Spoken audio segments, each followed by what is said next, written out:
Traffic on 64 East is moving again after the interstate shut down for nearly 20 hours because of a deadly, fiery crash just past the Cochran Hill Tunnel.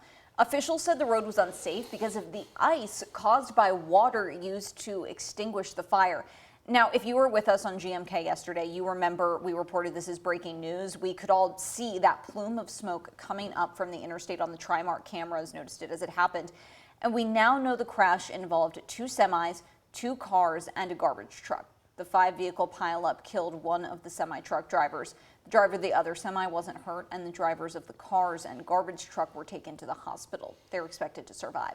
Fire officials say a lack of hydrants on the expressway was a problem while trying to put out the flames. We don't have hydrants on the interstate. When you've got multiple vehicles that are on fire, water supply becomes an issue, but our crews were able to get up there, get some unconventional ways of getting water to put out those fires. Investigators are still working to determine what caused the crash. Video shows one of the semis involved is from FedEx. The company tells us in a statement it's cooperating with the investigation. We expect to learn more this morning about the case against Louisville celebrity chef Darnell Ferguson. Court documents say he went to the home of his estranged wife last week, strangled her, and left with her credit card and ID. He's facing several charges, including felony burglary. Ferguson gained national attention after opening his now closed Super Chef's restaurant. His Food Network show was also recently renewed for a second season. He's expected back in court at 9 o'clock this morning. Right now, people in Bardstown are being asked to conserve water. Yeah, all of this is because of a weather-related equipment failure that's created a water shortage. WHAS11's Connor Steffen and photojournalist Addie Hill have the details.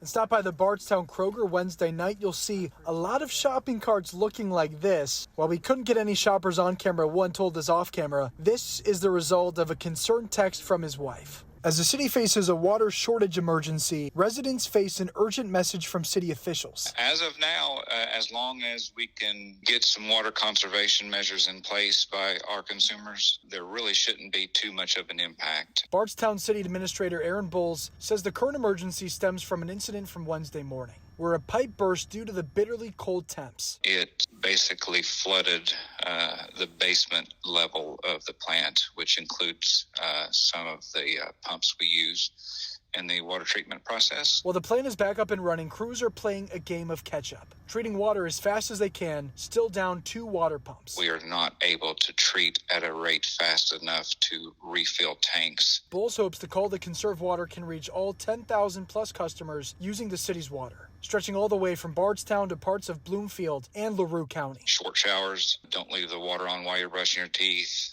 don't unnecessarily run water in your house. As for the few water pumps currently out of commission, Bowles says a contractor will inspect them Thursday morning. Connor Steffen, WHAS 11 on your side. Bardstown city officials say if they are unable to refill the water tanks fast enough, it could turn into a boil water situation. We're watching that. We're going to keep you updated. 6 minutes after the hour now, 2 young women have filed a lawsuit against a state-run juvenile detention facility. They say they were neglected, abused, and deprived of health care and basic hygiene. Maya Kennedy and Willow Neal are the plaintiffs in the suit. Their claims date back to 2022 when both women were at the Adair Regional Juvenile Detention Center. Today, they're both adults and out of state custody. They say during their time at the detention center, they were held in isolation for months at a time and unable to take showers. Both say for the months they were at the facility, they took less than 20 showers each. They also say girls were not given access to menstrual products. The women also said they did not receive mental health care and the detention staff would withhold medication as punishment. Now, as you'd expect of us, we did reach out to the Kentucky Department for Juvenile Justice for a response.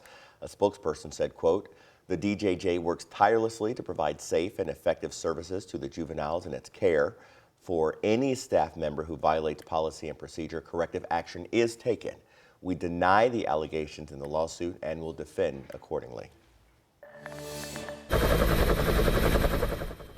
Really incredible new body camera footage from Kentucky State Police shows the dramatic rescue of 4 Asbury University students who were camping on Courthouse Rock. The students said they climbed without ropes on Sunday, and the next day it was too snowy to get down. Take a little bit of a closer look here. As the chopper lands, you can actually see there at the center of your screen the 4 students huddled together in a group of trees. Rescue workers quickly approached, telling them to stay low as they approached the helicopter. Powell County Rescue called it one of the most dangerous rescues ever attempted in the gorge.